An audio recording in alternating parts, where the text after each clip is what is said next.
He was only 16 years old, a teenager, with the rest of his life stripped away from him, or rather beaten to death and left for dead in the middle of the street of what was seemingly a quiet, safe, wealthy suburban neighborhood. Not only was he targeted in the late night hours of the impending Halloween holiday, but he was killed by kids in Halloween costumes that decided to take advantage of his innocent and kind spirit. Like something out of a morbid Halloween movie, Preston Lord became the murder victim of savage teen kids that knew they were causing lethal bodily harm against him. 1 against 7, to be in fact. They showed no remorse, no mercy, and the night that Preston thought that he would have a fun Halloween celebration around people that he had maybe once trusted enough to be around, well, they didn't have any good intentions for him, and in fact took his life with their bare hands. Preston Lord had just celebrated his 16th birthday, got his driver's license, and even went to his junior homecoming day at Combs High School in the Santan Valley area. He was well known amongst his friends, peers, classmates. Pretty much anyone that knew him around school knew how kind and caring he was, and they cared about him as well. He was even on the student council and played a few different sports like basketball and golf. He liked video games, Marvel, eating M&Ms, pizza, burgers. He liked going to theme parks. He loved fall days and the color orange. He would have never guessed that being in academia the way he was, his athleticism, being such a responsible young adult, you have to be dedicated to do the things that he did and focused in your class. And he would have never guessed that being that kind of individual would later result in the choices that he'd make that would end up in his untimely death. His family, who were a total of 5 before these tragic events happened, were forced to grieve and bury the loss of their teen boy, who definitely didn't deserve this. And not only was it so tragic, but his family, including his friends, were just a part of the individuals that had to watch him take his last breaths.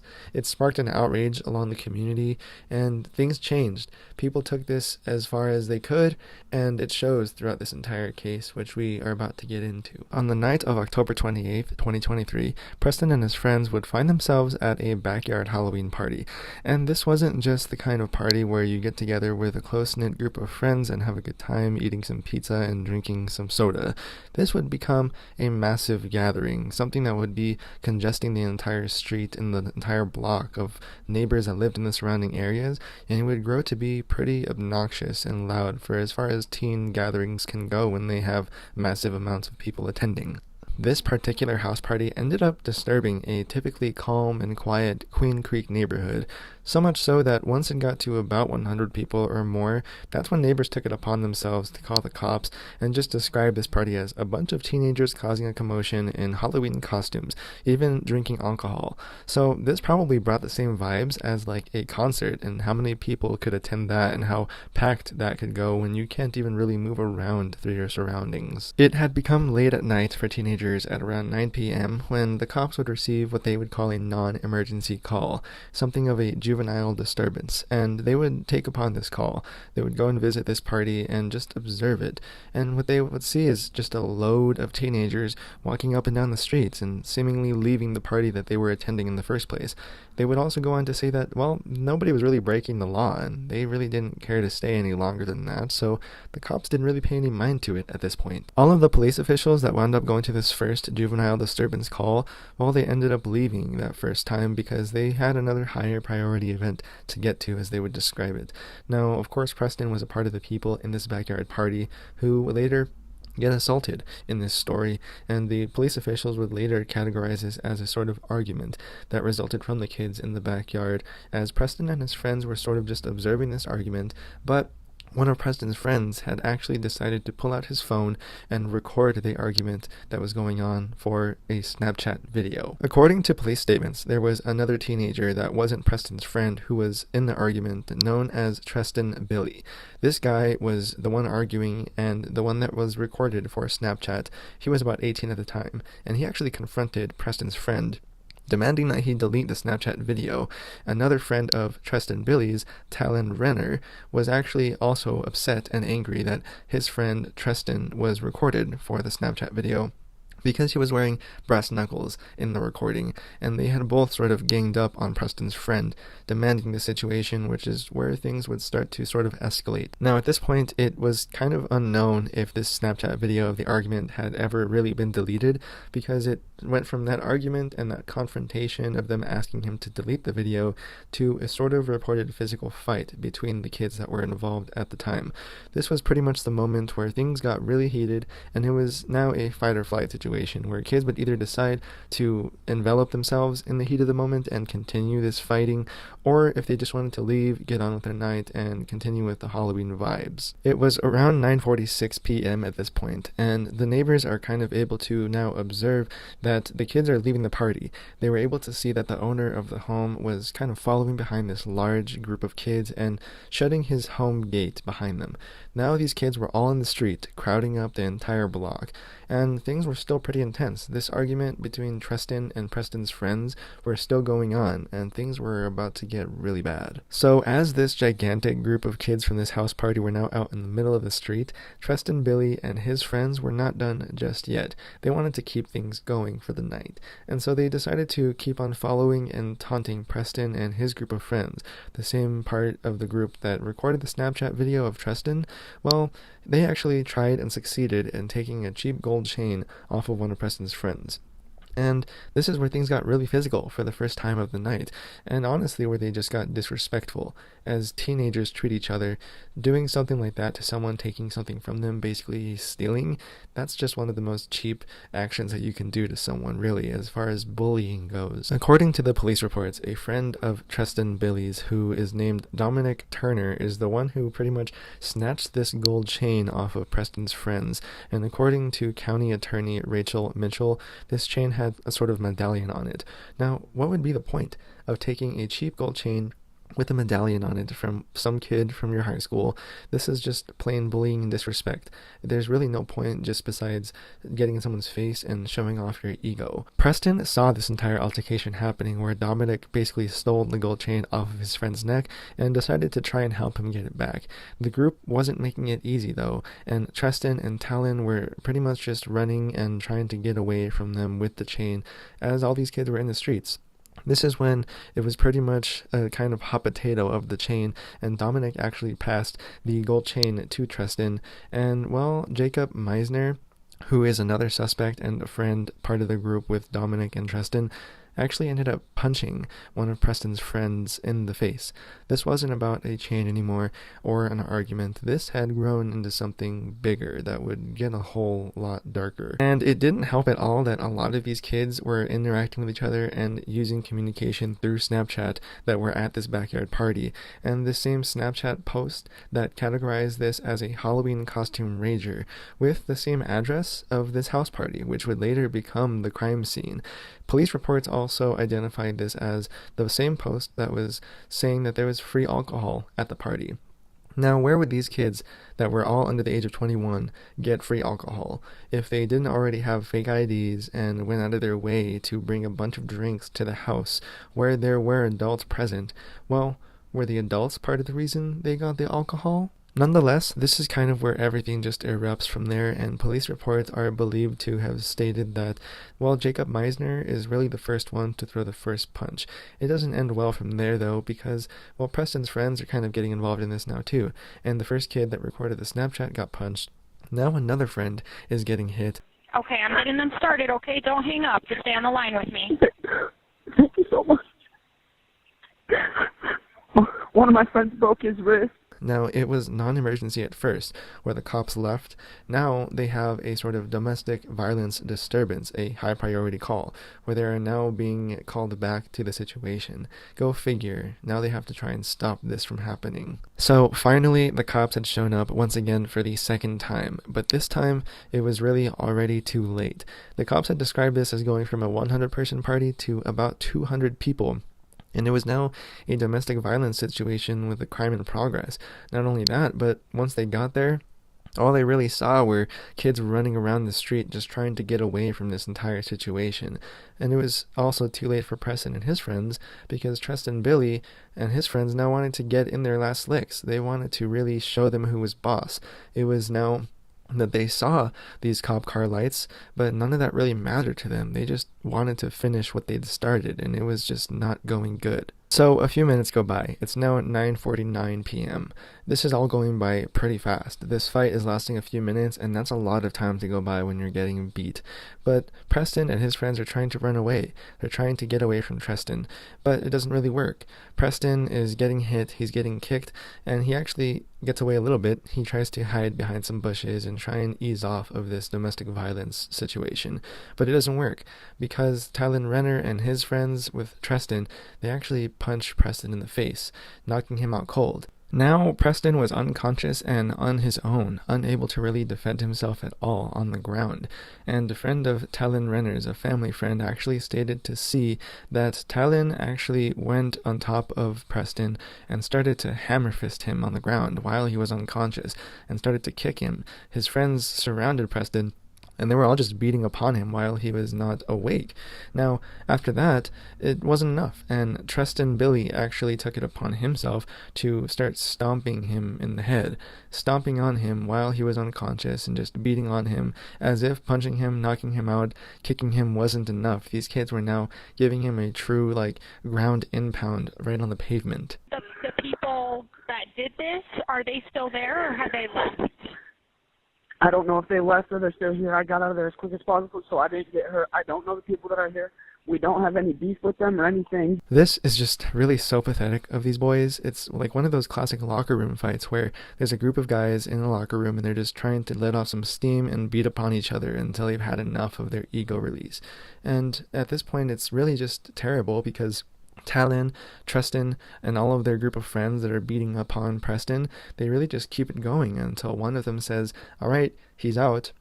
And at that point, finally, they've had enough and they're just running away like cowards because they don't want to get caught by police who are still just trying to make it through the crowd. They're just running away at this point.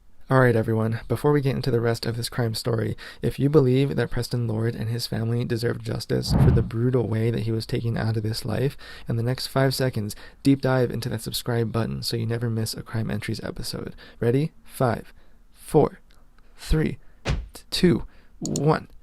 Did you do it? Yeah? Okay, let's get on with this case. One of the witnesses of this entire situation saw Preston getting beat up on the ground, unconscious on the pavement. And they actually said that after the kids were finished beating upon him before they ran away, they actually got on top of him, started dancing on top of him, just mocking him. One of the witnesses actually said that one of the kids was actually humping him. And this is just really sad and kind of just disgusting, because none of these kids showed any remorse, mercy. None of them cared if he was going to get home safe that night. It just turned into just a really explosive situation that never needed to happen. It was just such a careless, dark, and terrifying Halloween party. This was all supposed to be a nice Halloween celebration, and instead it turned into a sort of Halloween terror for Preston. After the fact that he was beaten, one of the witnesses on the street had actually took it upon themselves to drag him away from the street and put him onto someone else's property, where then 911 calls were made, and it was described as people that knew Preston, his friends. Some of them were actually trained. Some of them were lifeguards, and they knew CPR, and they were trying to give him CPR and resuscitate him before any of the first responders had arrived to help him any further. But it was just not going well from there. It really starts to make me wonder just how these kids even cared for Preston or just tried to stay in the environment and help him as he was alone, getting beat on the ground by Treston and his friends. It's that type of situation that you think people would have your back. And not that they were really instigating the situation, but they all really took a long time to get back to him to try and help him. And they're teenagers, but the police, they actually had left at first, and now they were back, and now they were taking forever to arrive on the scene because of all of these kids running through the streets. It was really on them as the protectors and servers of their community, and they were honestly just not making the right decisions as the police of the situations. They were taking forever themselves on top of the teenagers that were supposed to be Preston's friends. So it's really no wonder why the cops were taking forever to arrive on scene, because at first their initial call was just a non-emergency where the crowds weren't as massive yet, but now there were kids running in the street of 200 or more. And of course it would take forever, because if you guys have ever been to a concert, any type of event, it takes forever just to get out of your parking space, just to, even if you're walking, it's like shoulder to shoulder. Of course it would take forever, but it was now on the fault of the cops for not taking this serious to begin with.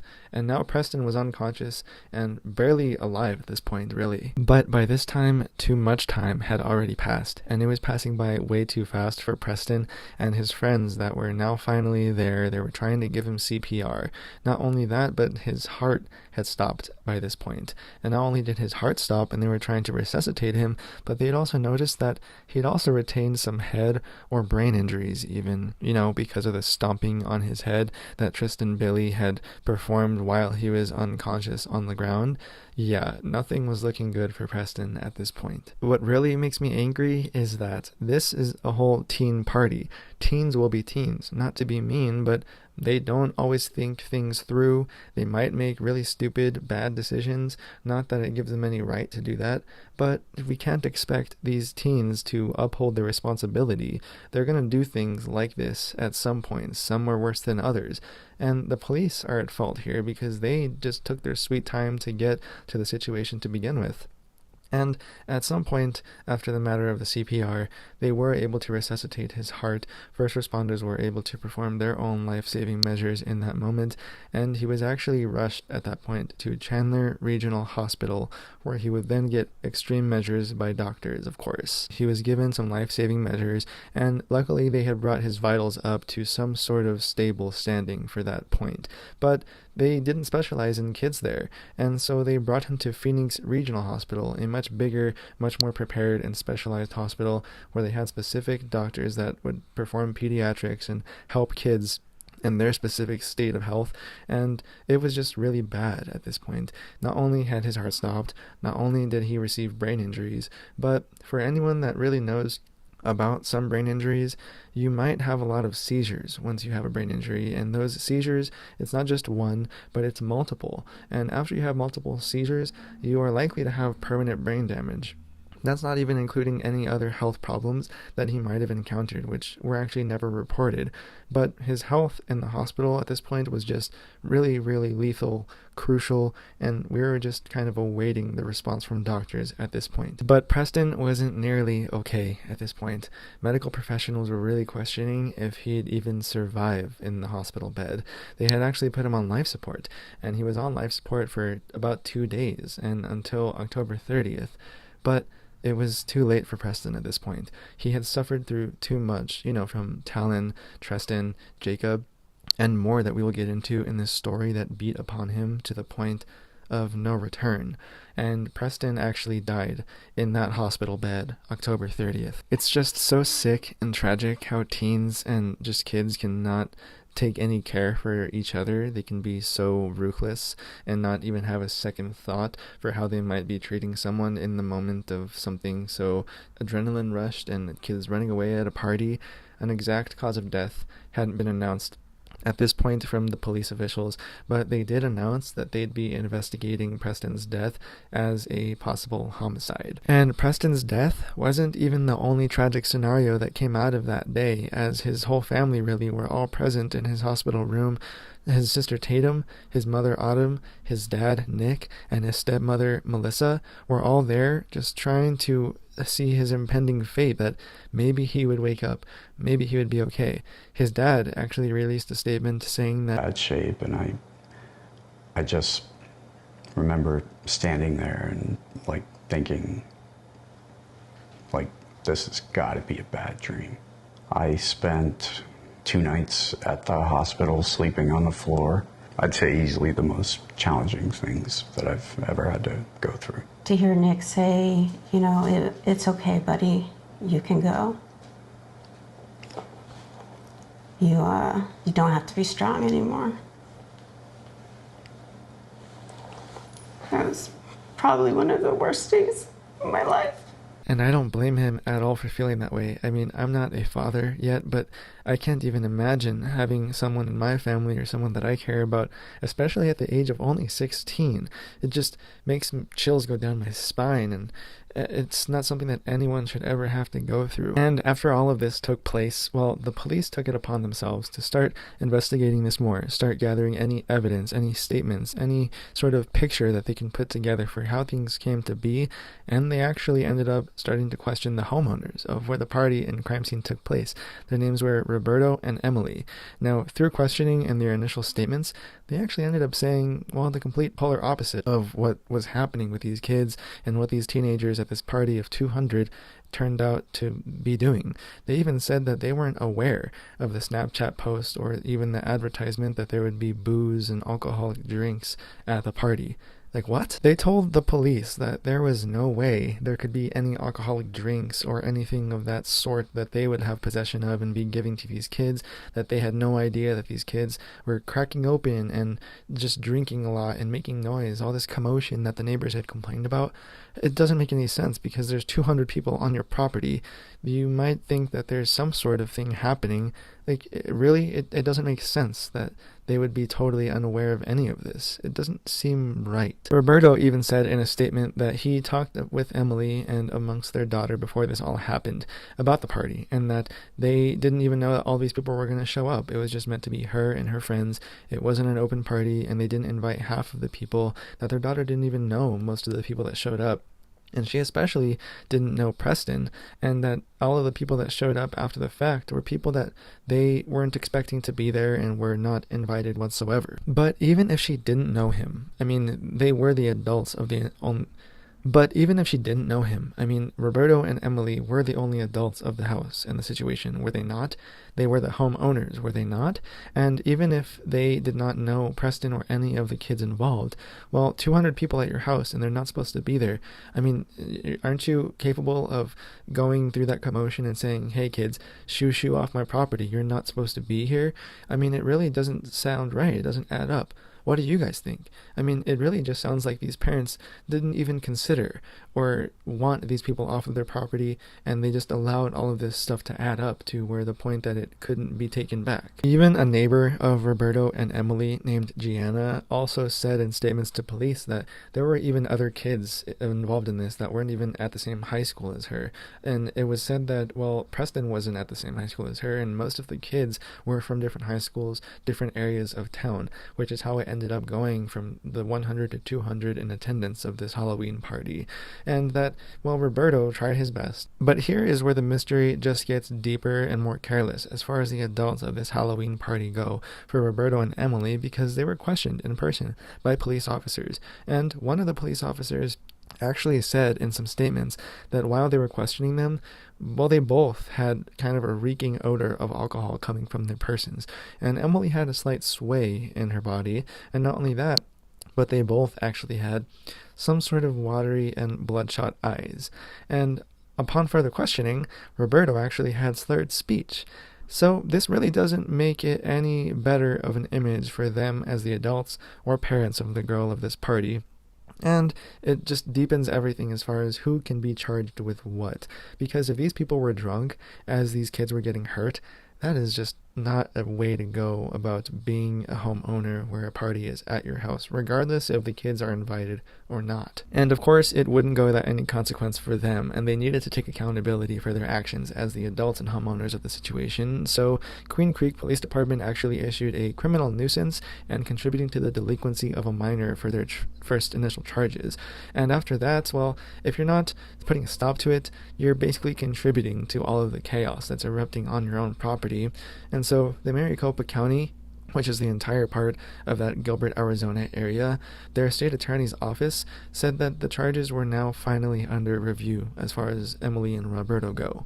Some local officials also came out from the Arizona area to talk about the kind of consequences of if they are found liable, Roberto and Emily, as the adults of the situation. And a Phoenix attorney, Benjamin Taylor, actually came out to say that it's just very disheartening to see this, and it's one of the most horrific cases that you can see. And you'd think that really this is common sense. I mean, it's kind of adulting 101 as far as being a parent or being in an area where you might be taking responsibility for the kids that are around you. If the parents know that they're going to a party, you are the one responsible for what happens to them, getting them home safe, making sure that everything goes according to plan during the party. And if they're not even considering this, well, they're pretty careless, more so than the teens involved, because they are the mature ones of the situation. A lot of times prosecutors will elevate the charge from a juvenile case to an adult case. So even though a person is a minor, they can be charged with an adult, meaning a murder case, they could be still looking at life in prison. The aspects of this crime scene that also don't make sense, in addition to the parents being negligent, is that local residents made plenty of complaints that this wasn't just at a house anymore. It was spanning across the neighborhood, basically, in the areas of Ocotillo and Chandler Heights, as well as the Sossaman and Haas roads. So this was spanning across multiple streets, and it was 200 kids. And so if the cops would have observed this, at least, they might have seen some of the alcoholic beverages. I don't know, maybe something of that sort. Maybe they could have been more observant all around, perhaps. And this is because in some of those local residents of the reports, it didn't seem pretty as far as how these kids were treating the neighborhood and these streets, that they were just taking a late night stroll before Halloween in a really high commotion environment. These kids were actually walking through residents' yards and throwing trash out and about. So if the cops had noticed any of this as far as the open containers for underage kids, or I don't know, them throwing garbage all over someone's house, maybe they could have put a stop to it a little bit earlier on, and all of the commotion wouldn't have taken place. Part of the police officials that came out in this investigation, one of them being Commander Mark Newman, actually came out to say that we can confirm that no QCPD officers were called to the residence where the party took place, and no QCPD officers responded to that party until after the assault took place. But at this point, they were now going to look more into it. They were now looking for their suspects.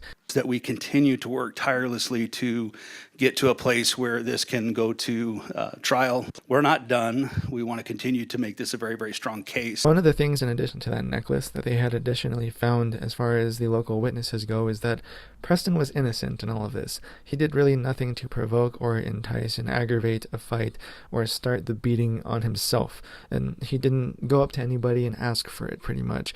That was one thing for sure that was in Preston's favor as far as Treston Billey was going through all of the evidence on his side of the story. The investigations went on, and so did the time. It was already December of 2023. There were eyewitness testimonies and statements to comb through as far as evidence goes, but police did find some of the initial suspects, being Jacob Meisner, that Talan Renner kid, as well as Treston Billey, and a new kid named William Hines, that were pretty much all involved. And the Queen Creek Police Chief, Randy Bryce, he made more statements throughout the community, just in a sort of plea and asking them to really help out the police department in terms of helping them find the suspects. Saying things like, if you guys can please come out and say anything about if you know who this was, if you know these groups of individuals that beat upon Preston, you don't have to be afraid. If you're afraid of also getting hurt, then talk to your parents, talk to someone at school, let somebody know, because we need all the help that we can get. There was a lot going on, and they need to start piecing it together. Now, I would hope that the parents or the students or anyone involved in this community weren't necessarily just afraid or not going to fess up, because are they hiding who these suspects are? What are they hiding, if anything? And that's exactly what Preston's stepmother, Melissa, said, that police officers actually told her that the parents and kids were actively refusing to give any sort of evidence, any sort of insight as far as how this played out, and that it wasn't just a simple fight. It wasn't just a couple of kids throwing punches back and forth, and it was a deliberate attack on Preston. These kids intentionally targeted him and had it out for Preston, and they needed to get to the bottom of it. Now, if only some of the other parents and kids around these schools had the same perspective that Preston's stepmother had, because it took months. A long time had passed by until finally some people fessed up some statements about if they might know something about something going on in their community. And they did. They came out to say that these boys, this group of kids, they were actually from wealthy neighborhoods, white, and there were 20 or more of them that named themselves Goons, the Gilbert Goons. And these Gilbert Goons were a sort of wannabe gang of these young boys that were having it out, wreaking havoc on their nearby communities, going to establishments, different places, and just kind of beating on people, just making a mess of their town, recording it and having a blast doing that and posting it to Snapchat, just kind of creating a whole environment around crime and chaos that people on Snapchat would also reinforce by encouraging them as a sort of stupid reality show social game that they were all playing, and these goons were the main stars of it. Now, does that sound any bit familiar? These goons that would go around from place to place causing chaos, recording it for Snapchat, kind of like this October 28th Halloween party night where they beat upon this innocent kid in Halloween costumes, posting it for entertainment of others. Ring a bell? So there's one person that's unconscious and then another person with a broken wrist? He's bleeding on his knee and he cracked his chin open, and Okay, anywhere super, that they're super bleeding, pale. just put pressure on them, okay? There is medics and police on the way, all right? They all had ski masks on, and it was How many was it? a lot. Like 4 or 5 or more? Like 15. According to some police reports throughout interviews and evidence amongst the community, they were going to find out very, very soon that this maybe wasn't the first time that these Gilbert Goons gang had up their sleeve for wreaking havoc amongst people and communities, because they had an entire past year backlog of incidents throughout the police department. This backlog where these kids, these goons, would go through different establishments, fast food places, mall parking lots, parks, and you guessed it, parties, like this Halloween party where they would go and cause trouble and film it and post about it. And it was all around this Gilbert, Arizona area where Preston also became a victim of this gang. So maybe at this point, people and the police department had possibly begun connecting the dots for who these kids were, but there just didn't really seem any sort of urgency around the entire topic. Not only from the people, but especially with the police department, because there were previous reports of these Gilbert Goons, but the police department said they didn't pursue them because they were in different jurisdictions. Wouldn't they have recognized the names like Treston, Talan, Jacob? Any of those might ring a bell for the people involved in the past crime cases of other jurisdictions, even if they were outside of this Gilbert, Arizona area. It kind of just seems like they didn't want to pay attention to the backlog of 7 events, altercations that these goons had. They didn't want to deal with all of the facts and pieces of the puzzle that would connect the dots to this Halloween night event. It was just probably a lot of paperwork for them.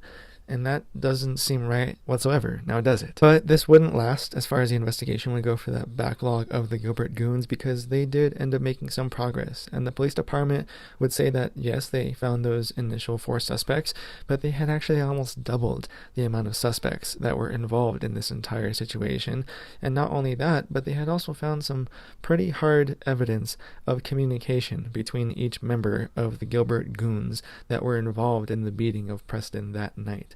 So there was some speculation about the people that beat upon Preston Lord and how they made this case a little bit tender and a little bit walking on eggshells for releasing information, because some people had speculated that, well, a couple of these, if not more than one of the members of this group, were pretty well off individuals as far as their family life goes.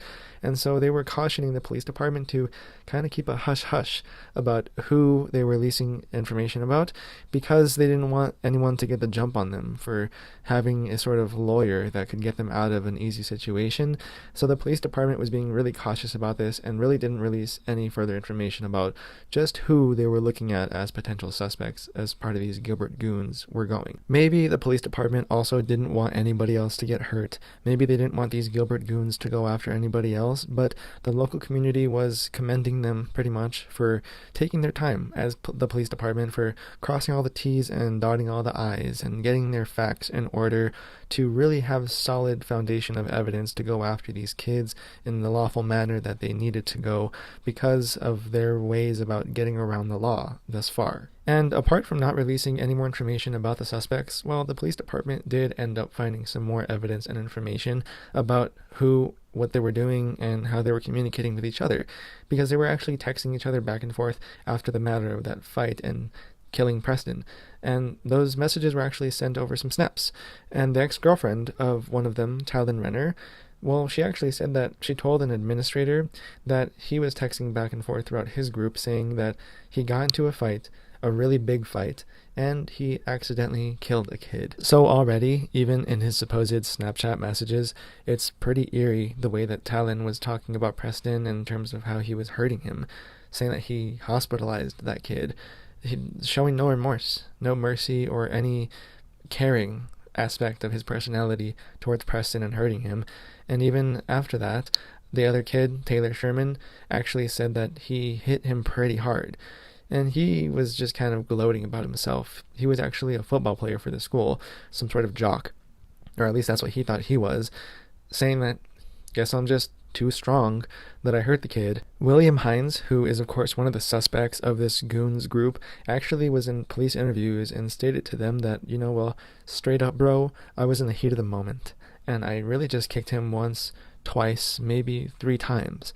Well, straight up, William, bro, it sounds like a complete lie. That 1, 2, or 3 might even be 4, 5, and 6 different times that he could have hit him or more to cause such injuries to a boy.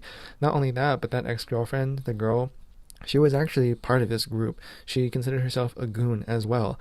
Jacob, Talyn, and another goon that she brought up that actually wasn't charged in this case, she explained that they had all met years prior in 6th grade and all became best friends at the time. Not only was she describing when they originated in 6th grade, but she was also going on to explain that they gave themselves the name Goonies or GS. This is just making me cringe because, these little kids in 6th grade are watching the movie Goonies, eating some Fruity Pebbles, and wanted to give themselves a hard name as some sort of gaining their respect as macho men in middle school. It just doesn't make any sense. And not only that, but as far as she was a goon herself, she really said that the only way that you could be a goon, what made you a goon, was just kind of hanging out and drinking together. And, I mean, how much more shallow of a friend group can you even have at such a young age? Not only was she describing herself as a goon or one of the ex-girlfriends or friends of these boys, but she also went on to explain that her job as part of being a goon was to record, to stay out of the altercation and just record it on video and capture it, as her ex-boyfriend took the job. So it makes me wonder, how many times were these Goonies, this goon gang, and this girl that was recording all the videos, were they involved in all of these past altercations, that even if they were in different jurisdictions, as the cops had said, how many other scenarios and places did they find themselves at, which were these exact 7 other reportings throughout the past year that they had been causing? So it really helped paint a picture and helped police start to really prepare the impending justice that would come out for these boys, these Goonies. Police reports had showed that some early warrants were actually issued as far as October 31st of that year for these Snapchat conversations, but nobody had actually gotten actual search warrants for themselves, their persons, their homes. But coming through November, Treston was the first one to get a warrant, a search warrant for his house, in terms of maybe they'd find his Halloween costume, maybe they'd find the stolen $10 medallion gold chain that they stole off of Preston's friend, or maybe they'd find any other supporting evidence that would help them get even more charges against him. So following that search warrant on Treston Billey's house, they would start to uncover some of the justice that they were going to serve for these boys, and Treston Billey was actually charged and arrested at the age of 18 for 1 count of kidnapping, 1 count of first or second degree murder, and 1 count of aggravated robbery. So they were finally about to get what was coming to them, but it was unknown at this time if Treston Billey had actually been indicted on his actual charges thus far. And Treston really wasn't even the only person that had evidence against him, nor would he be the only one to be arrested in this case, because police eventually found more evidence throughout these Snapchat conversations, specifically between a kid named Talyn Vigil, who was 17 at the time, that posted his own messages in these Snapchat groups saying that he hit some kid in the head, he kicked him, he fell to his knees, some other kids kicked him in the head, and he got word that he died, so I don't know, as if he could be any so much more careless. Not only that, but Taylor Sherman was also Snapchatting in these messages saying that Talyn killed a guy with his bare hands. Another message that read, "Bro, that kid died." And now, Just the tone of these boys talking back and forth is enough evidence against them to have charges that I will get into placed against them. But not only would it have charges arise, it's just plain pathetic, in my opinion, that all of these boys can talk about somebody so carelessly and without remorse and be so bland and shallow as individuals. And these pathetic and careless messages really didn't even stop there. They just kept getting worse, because apparently investigators found that Taylor Sherman was found in these messages to be saying something along the lines of, "Yo, tell me you didn't delete that video of the dead kid, because it's $10,000 if you give it to the popo." So Rachel Mitchell, the Maricopa County attorney, actually held a press conference and stated some things about the police department after they'd found this evidence of the Snapchat conversations and the 10K and all of that sorts, saying that they've now made 4 indictments of Talan, Dominic, William, and Talyn, that they are now being charged as adults like the other boys. Not only that, but Dominic is actually still being charged with aggravated robbery, and they're all being charged with first or second degree murder and kidnapping. And of course, we can't forget Treston and Jacob. These boys, they were all arrested, and they're all being indicted on first degree murder charges for Preston's death. Now, a advocate for students, a teaching consultant, someone who acted as a sort of counselor for all of the boys and girls and students in the Gilbert, Arizona area, Katie McPherson, she is a sort of person that works along the student councils and along the attendance, along the entire staff. She was super upset when she found out about this entire altercation. She knew a lot of these boys, and she had a family friend, and she explained to them that even her family friend, who it was not specified as Preston, but she knew that they had been attacked. She knew people that were attacked by these same goons, and she would go on to state that this wasn't just a simple fight, like others had stated before. This was a targeted attack. These goons were targeting people, places, people that were trying to just live their lives, and it was just super depressing and wrong that this had to happen, and some kid ended up with brass knuckles of a wound to his head as a result for the trauma, the head injury, all of the injuries that they've caused in the area. Katie knew about all of them, and at this point, it was just too late. Preston Lord and his death was tragic, but not just for his family and himself or friends, but for the entire area of the East Valley. So much so that in that December month of 2023, they had an entire community memorial walk from Mesquite High School to the police department. It was sort of this thing against the city council, just to try and advocate for teen violence in the area, and a lot of teen violence at that. This community had had enough. The attendees of this community gathering, this memorial walk named Melody, was actually a friend of Preston's mom, a coworker, and knew Preston personally, saying, "Came out today to represent Preston. His mom is actually a coworker of mine. We're all just friends. Love our friends, and we're here to support and bring awareness." At this point in this story, although Preston Lord died really brutally and way too young, there was some justice to be brought throughout these 7 boys, these 7 goons. They were all charged and indicted, and although they weren't charged until March of this year, this case took months to come to be. They were given $1 million bonds each, and they had this court hearing where this community was waiting outside. They were all just present in his favorite color, orange. They were all there to support, just to let the justice system know that they weren't going to stop the advocacy for the teen violence in the area. This mattered to them. It changed the entire community forever, knowing that this had been going on, and now somebody had to die to really put a stop to it in the justice system. We're just concerned about violence going on in our community. We're concerned about our young children being victimized, and we want answers, and we want individuals to be held accountable. We want to send a very clear message that if you commit a crime in our community, you're going to be held accountable. And that's what we want our police departments, Queen Creek and Gilbert and the surrounding police departments, to be aware of, that we the people, that's what we're demanding. Their goal is to get justice for Preston Lord and stop this from happening to another innocent teen. As our hands, as humans, we can both give life and take it away. So please think about what you choose to do with your hands. Although these boys had gotten $1 million bonds initially, some of them were reduced. A few boys got $500,000, $350,000, $250,000, and Dominic actually posted his bail bond and was released on a sort of electronic monitoring device. Now, even though some of these boys are going to post bonds. They came out from wealthy families. They are going to get what's coming to them eventually. At least that's what I think. The decisions are terrible. They're going to find something coming to them eventually. What do you all think? Do you think that they deserved more than they had gotten? They were all charged with this, and they're all going to eventually go through life the very difficult way, just like they made Preston go through his life in that way.